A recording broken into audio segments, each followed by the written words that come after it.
Si vous êtes dans mon cas et que vous n'êtes pas le couteau le plus aiguisé du tiroir, ou du moins que vous comprenez vite mais qu'il faut vous expliquer longtemps, eh bien peut-être que ces règles-là de Warhammer 40 000 vont nécessiter pour vous comme pour moi un petit rappel.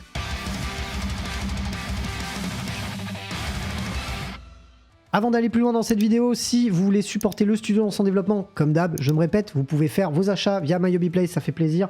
Vous sélectionnez la Wargame Room à la fin de votre panier et ça permet au studio de continuer à vivre. C'est en grande partie grâce à ça, à 80%, que le studio existe encore aujourd'hui. Donc comme quoi, votre soutien est ultra important, donc n'hésitez pas à le faire.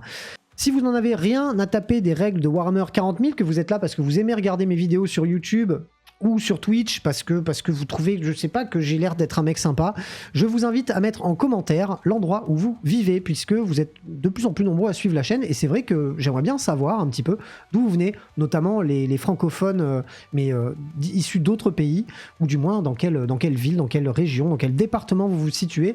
Ça me fera plaisir de le savoir. Et au final, si vous voulez aussi aider le studio et que vous vous sentez l'âme charitable, vous pouvez faire un don. Ça se fait via Tipeee ou encore Tipeee Stream. Ça vous permet d'avoir accès à des contreparties. Je vous laisse lire les descriptions du Tipeee, sachant que si vous vous abonnez au service abonnement Roommate Plus, vous avez la possibilité une fois par mois de gagner 50 € de bons d'achat chez MyHobbyPlace. Et ça fait plaisir. Donc sans transition, on va pouvoir enchaîner avec les quelques règles de Warhammer 40 000 avec lesquelles j'ai clairement du mal. Je sais pas pourquoi, à chaque fois que je fais un rapport de bataille, une partie, à chaque fois que je discute avec mes potes, j'ai des règles qu'il faut que je relise parce que je n'arrive pas à intégrer cette règle-là. La première, c'est pas la pire, c'est celle d'après la pire. C'est celle d'après la pire. Et la dernière est assez tricky et j'ai dû la relire aussi plusieurs fois. Maintenant, je suis un peu plus rodé parce que c'est un gameplay qui me colle, mais en tout cas, la première, c'est le paradis des gros calibres. Big Guns Never Tied, le paradis des gros calibres. J'ai fait beaucoup l'erreur, même en rapport de bataille. En fait, c'est la règle qui vous permet, lorsque vous êtes un véhicule ou un monstre, de pouvoir tirer lorsque vous êtes engagé au corps à corps. Mais cette règle, je sais pas si c'est votre cas, n'hésitez pas à le dire dans les commentaires, mais moi en tout cas c'était le mien. À chaque fois, j'avais un truc de « Ah mais est-ce que ça veut dire que lorsqu'on est au corps à corps, une unité ennemie qui est pas dans le corps à corps peut vous tirer dessus? Est-ce que ça veut dire que lorsqu'on est au corps à corps, on peut tirer sur une unité hors du corps à corps avec ce monstre ou ce véhicule-là ?»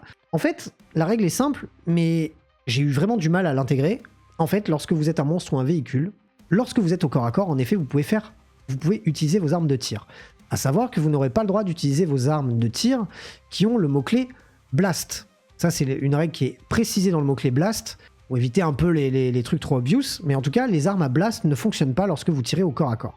Les monstres et les véhicules qui tirent au corps à corps ont un malus de -1 sur leur capacité de tir. Ça, quoi qu'il arrive. Mais quoi qu'il arrive aussi, ils peuvent tirer dans l'unité ou une des unités avec laquelle ils sont engagés au corps à corps. Ils ne tirent pas à l'extérieur de ce corps à corps. Tout comme une unité qui est engagée au corps à corps avec ce véhicule-là, ou ce monstre-là, ne peut pas lui tirer dessus, hormis s'il a des pistolets. Par contre, les unités à l'extérieur de ce corps à corps ont le droit de tirer sur ce monstre et ce véhicule, mais avec eux aussi un malus de -1. Ça paraît clairement simple quand je vous l'explique comme ça, mais moi j'ai eu énormément de mal à intégrer cette règle. On a fait l'erreur sur un rapport de bataille où il me semble de mémoire qu'un pack d'Alarus Custodes avait tiré dans un RK avec lequel il était engagé au corps à corps, et en fait ça n'était pas possible. Donc c'est vraiment important à un moment je m'étais dit mec, on va se faire un mémo et on va mieux comprendre. Parce qu'effectivement, moi, j'ai eu énormément de mal à comprendre cette règle. Donc voilà, les monstres et les véhicules peuvent tirer et peuvent être la cible de tir lorsqu'elles sont à portée d'engagement d'une unité ennemie. À chaque fois que l'on fait une attaque contre cette unité ou que cette unité tire, on va soustraire 1 à ses jets de touche. Évidemment, sauf si c'est un pistolet. Voilà, vous avez l'explication un petit peu plus claire. En tout cas, j'espère que ça a été clair et que ma langue n'a pas fourché ou que je ne me suis pas planté dans mes explications. Mais vous en savez un petit peu plus, je pense, sur le paradis des gros calibres. Et si je me suis planté, ça sera juste la preuve que je n'ai toujours pas compris cette règle et que c'est insupportable. Mais comme je l'ai dit, je comprends vite, mais il faut m'expliquer longtemps. La règle suivante, c'est le bénéfice du couvert. Celle-là, c'est pareil, les gars. À chaque fois que je jette une sauvegarde et que je suis à couvert, je me dis, attends. À quel moment...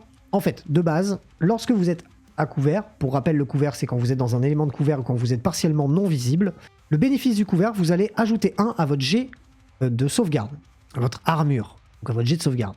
Grosso modo, vous avez une sauvegarde de 4+, vous êtes à couvert, vous sauvegardez à 3+.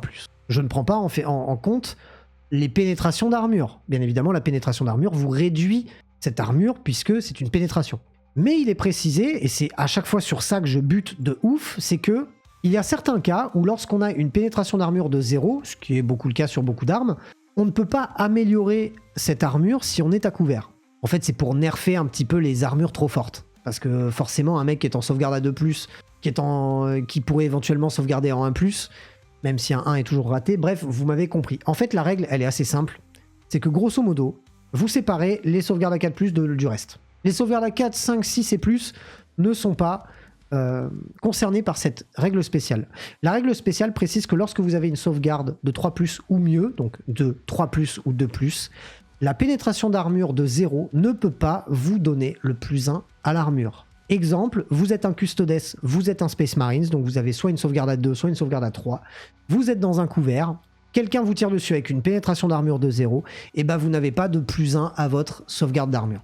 Peut-être que le fait d'avoir exprimé ça avec vous en vidéo va m'aider et va vraiment m'aider à vraiment imprimer ça dans ma tête parce que je n'y arrive pas et je me suis même un gros bisou à toi mon Alex, je me suis même fait engueuler la dernière fois que j'ai fait une partie avec lui où il me dit mec j'en ai marre de te le dire à chaque fois et je me suis presque vexé en disant mec j'y peux rien, ça rentre pas, m'emmerde pas quoi.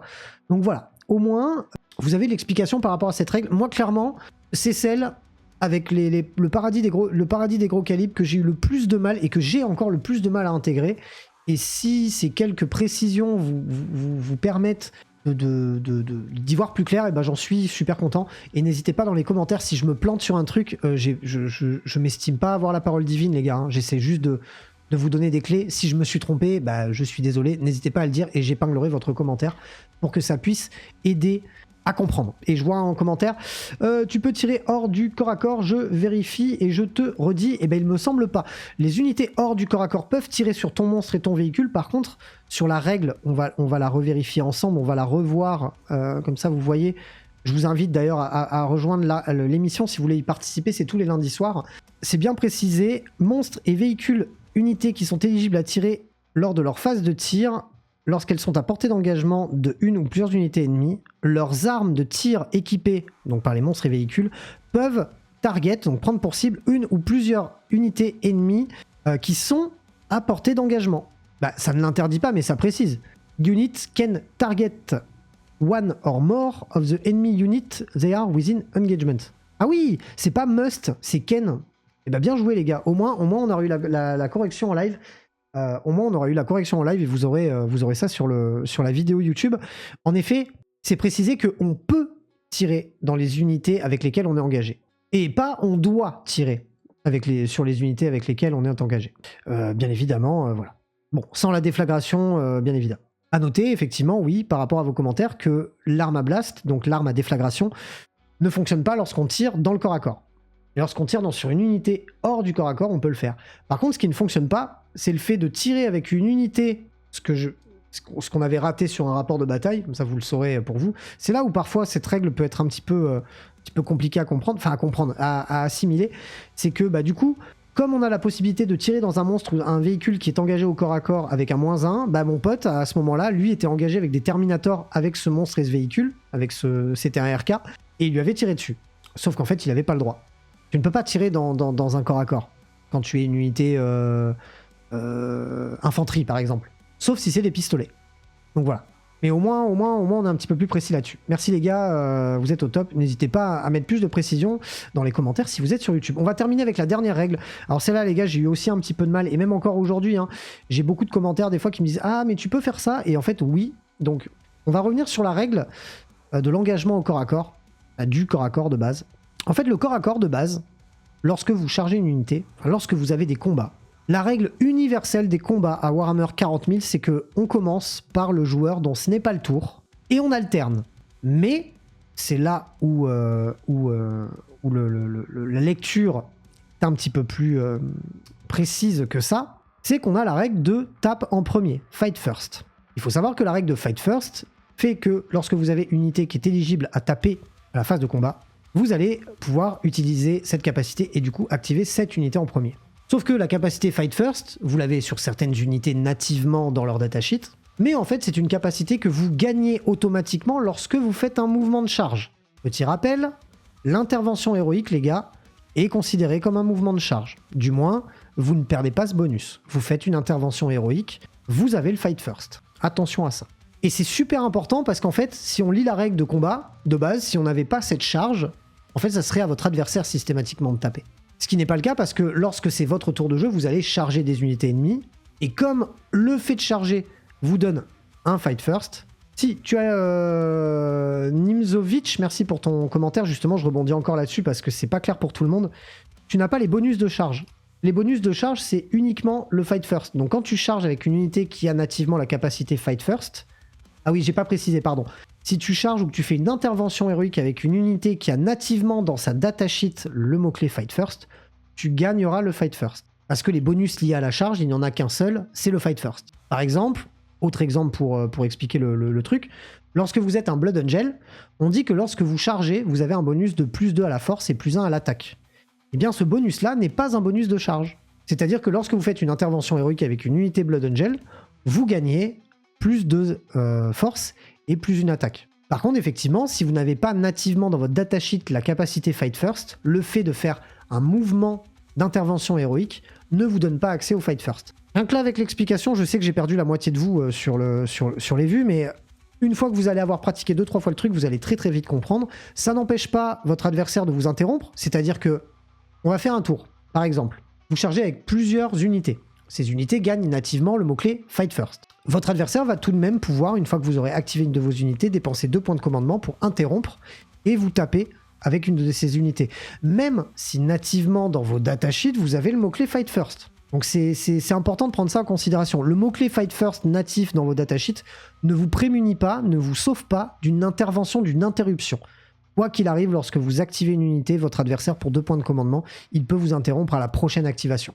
Et à noter aussi que lorsque vous impactez une unité ennemie qui a, comme vous, nativement ou pas, parce que vous avez chargé, donc vous avez gagné le Fight First, même si vous ne l'avez pas nativement, vous le gagnez parce que vous chargez.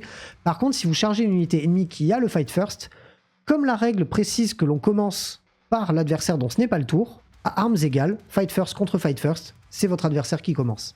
Du coup, c'est très intéressant pour par exemple la Death Guard qui a une bonne capacité de tanking, de se mettre sur un objectif, de se planquer quand même pour pas être chopable trop au corps à corps, au tir, pour se dire mais tu sais quoi, viens au corps à corps, je m'en fous, tu vas me charger, je vais te taper en premier, même si t'as Fight First, je te tape en premier, je m'en fous, j'ai Fight First aussi. Et comme on commence par le tour de l'adversaire, parce qu'on commence par activer une unité de l'adversaire si on est à armes égales, Fight First, et ben l'adversaire va taper en premier. Donc c'est super important à prendre en considération cette notion de Fight First. Je trouve qu'elle était... Alors là, à l'heure actuelle, si vous êtes un nouveau joueur, vous allez être complètement largué, mais si vous aviez joué à l'ancienne version avec le Fight First, le Fight Last, le machin, c'était encore plus compliqué. Là, grosso modo, phase de combat, vous avez chargé, vous avez le Fight First. Vous tapez en premier. Si vous chargez sur une unité qui a le Fight First, vous êtes à armes égales, vous avez tous les deux le Fight First, c'est lui qui commence. Et si vous êtes à un tour où il n'y a pas eu de charge, eh ben, on va commencer par le tour du joueur non opérant, activer une unité. Et c'est super important de le prendre en considération parce que les armées de corps à corps sont les armées, je pense en tout cas, les plus techniques à jouer dans le jeu. Au-delà l'aspect gros bourrin qui pète tout, bah en fait ça fait partie des armées que je trouve les plus techniques à jouer au niveau de la micro-gestion. C'est vraiment important de prendre en compte ces règles-là. J'espère en tout cas que ça a été assez clair. Je vous invite, si vous avez des questions sur des règles que vous ne comprenez pas, dans les commentaires, encore une fois, comme ça je pourrais les éclaircir avec des potes. Essayez sur les prochaines vidéos de mettre une zénithale pour pouvoir vous montrer un petit peu plus manuellement ce qu'il se passe. Et si vous voulez bien évidemment participer à ces vidéos-là, c'est tous les lundis soirs, 20h30 sur Twitch. J'espère que la vidéo vous a plu. Je vous fais des gros bisous, on se retrouve très bientôt pour plein d'autres vidéos. D'ici là, prenez soin de vous. Salut les roommates.